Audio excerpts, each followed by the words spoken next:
Hi gang! So in this video we're going to be doing another palette battle, and this time round I'm pitting the Coloured Raine Power Palette against the Melt Cosmetics She's in Parties palette.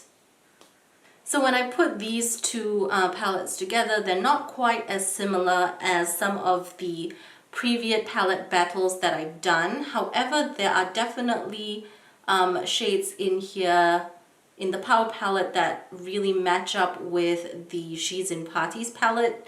If you're not familiar with my palette battle, I got this concept idea from Katelyn house. Hi Katelyn! I will be doing one eye with one palette and the other eye with the other palette using similar tones, at least in the first round of these palette battles. I won't be telling you which eye is done with which palette until the end of the eyeshadow look. 70% of the vote will go to viewer's choice, so if you leave a comment down below, your vote will be taken into consideration, and 30% of the vote goes to me. Let's get started. I've already primed my eyes with the Milani eyeshadow primer.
Okay gang, so this is the finished look. It's definitely not as close in terms of the tone as compared to my previous palette battles. I think a lot of my previous palette battles, the eyes looked very similar and you wouldn't be able to really tell that they were done with two different palettes. This eye is a lot more reddish and this one is a bit more of a cool tone purple. Let me zoom you in so you can look at the detail in both of the eyes. And you can vote in your mind right now which eye you think looks better. This one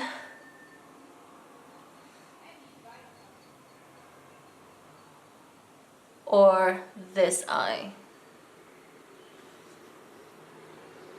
This eye, which is my left eye, was done with the Melt Cosmetics She's in Parties palette.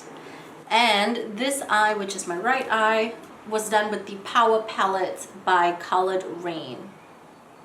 I would absolutely love to know what you think. Vote in the comments down below which palette you think won. I did receive a comment in my previous palette battle about fallout.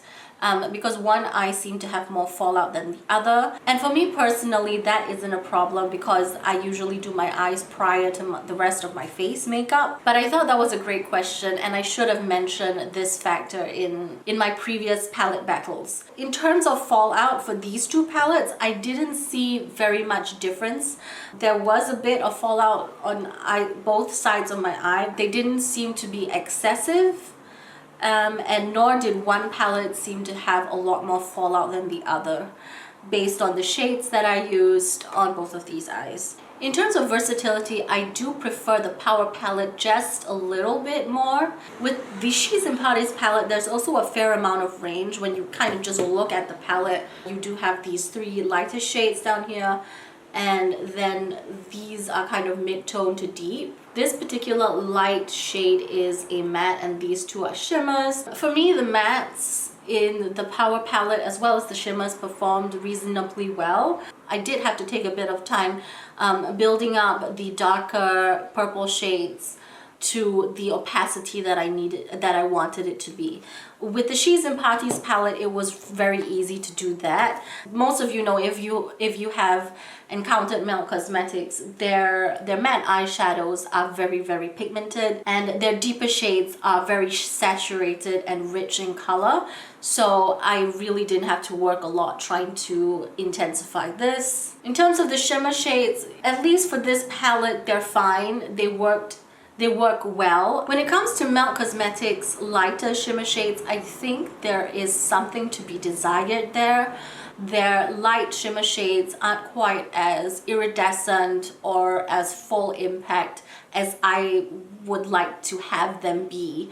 I would have to say that the Power palette has better shimmer shades in general. So that's pretty much the rundown of the application process and the things that I observed during. Now it's time for me to announce the winner of the previous palette battle, which was pitting the Anastasia Beverly Hills Carly Bible palette against the Nabla Secret palette. The Secret palette from Nabla did win with 70% of the vote versus 30% of the vote. 4 out of 7 people voted for the Secret palette in the comments, and 3 out of 7 people voted for the Carly Bible palette. And I voted for the Secret palette, so that swung it in that direction. So with these two palettes, I really do think it's up to personal preference. For me, I do like a wide range of deep to light shades in palettes. I also do like a variety of different colors in the color spectrum. This just does it for me better than the Carly Bible palette does. That's not to say the application and the performance of the shadows weren't good on this, this is a great palette. And if you are into kind of more everyday type of makeup, this palette would probably be a lot easier to work with than this palette is. This takes a little bit more finessing, but for me it's worth it. If you are at a point slowly improving on your skills, especially with color pairings and blending and creating more diverse, interesting looks with more than just one type of shade on your lid, this palette would be a great one to challenge yourself with, because the formulas themselves are pretty good and they do blend out, they do have good pigmentation. So that pretty much sums it up. Thanks once again, Katelyn, for this concept. I forgot to mention her in my previous palette battle. That's it for me, and ciao for now.